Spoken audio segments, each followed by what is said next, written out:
তাহাজ্জুদের নামাজ কয় রাকাত ও কিভাবে পড়তে হবে? যে সমস্ত ইবাদতের মধ্য দিয়ে মানুষ আল্লাহর খুব নিকটবর্তী হতে পারে, খুব কাছে যেতে পারে, আল্লাহর সাথে রিলেশনটাকে আরেকটু স্ট্রং করতে পারে, তার মধ্যে থেকে অন্যতম হচ্ছে সলাতুত তাহাজ্জুদ। এবং কোরআনে ঘুমের অনেকগুলো আরবি প্রতিশব্দ ব্যবহৃত হয়েছে। ঘুমের একটা শব্দ আছে নোয়াস, অর্থাৎ আপনি ড্রৌজি ফিল করছেন, ঝিমনি ভাব, এটা কোরআনে এসেছে, আমানাতান নোয়াসান। তারপর আপনার পাওয়ার ন্যাপ যে আমরা নেই, শর্ট স্লিপ, হালকা একটু করে ঘুমাই, চোখ বন্ধ ঘুমও হচ্ছে, আবার আশেপাশে কে কথা বলছে সেটাও শোনা যাচ্ছে, এটাকে আরবিতে বলে সিনা। এটা আল্লাহ কোরআনে বলেছেন। আর সিম্পল ঘুমকে বলা হচ্ছে নাউম।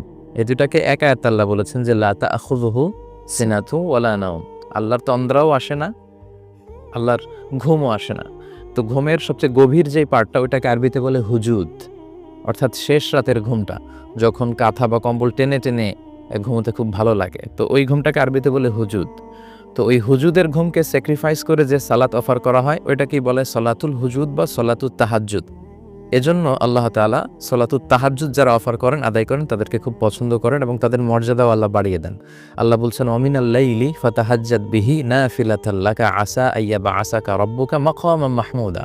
মাকামাম মাহমুদ, অনেক সম্মানিত জায়গায় তাকে নিয়ে যাবে। এজন্য বিষ্ণু ঈসা ইসলামের উপর এই তাহাজ্জুদের সালাত ফরজ ছিল, কিন্তু আমাদের জন্য নফল। সাহাবারা এটা আদায় করতেন। এখন কত রাকাত আসলে পড়া উচিত সালাতুত তাহাজ্জুদ? বিষ্ণু ঈসা ইসলাম বলেছেন সলাতুল লাইলি মাসনা ওয়া মাসনা। রাতের সালাতের নফল সালাত যদি কেউ অফার করতে চায়, নিয়ম হচ্ছে মাসনা মাসনা, 2 রাকাত করে পড়বে। তিনি যেমন এটা বলেছেন, তার আমল দিয়ে সেটা করেও গিয়েছেন। তিনি সবসময় সালাতুত তাহাজ্জুদ 2 রাকাত করে পড়তেন। এবং মা আয়েশার বর্ণনা থেকে পাওয়া যায় বুখারীতে যে বিষ্ণু ঈসা ইসলামের রমাদানে কিংবা রমাদানের বাইরে 11 রাকাতের বেশি তিনি কখনো পড়তেন না। সেক্ষেত্রে 8 রাকাত ছিল বিষ্ণু ঈসা ইসলামের সালাতুত তাহাজ্জুদ, আর বাকি 3 রাকাত ছিল সলাতুল ভিতর। তিনি সর্বশেষে বেতের সালাত পড়তেন। বিষ্ণু বলেছেন এই যে আলু আখিরা সালাতিকুম ফিল লাইলি ভিতরা, রাতের শেষ সালাতটা যেন বেতের সালাত হয়। তো এই হাদিস থেকে বোঝা যায় যে আপনি 2 রাকাত করে পড়বেন।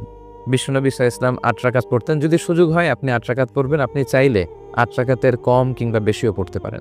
রমাদানে এটা আমাদের একটা বড় সুযোগ, যেহেতু সাহারি খাওয়ার জন্য আমাদের ওঠা লাগবেই। এবং অনেকে যেটা করে, জিজ্ঞেস করে যে হুজুর সাহারি না খেলে কি রোজা হবে না?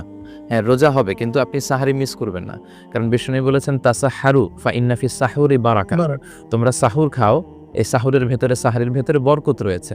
এজন্য সামান্য কিছু হলেও আপনি সাহারি খাবেন।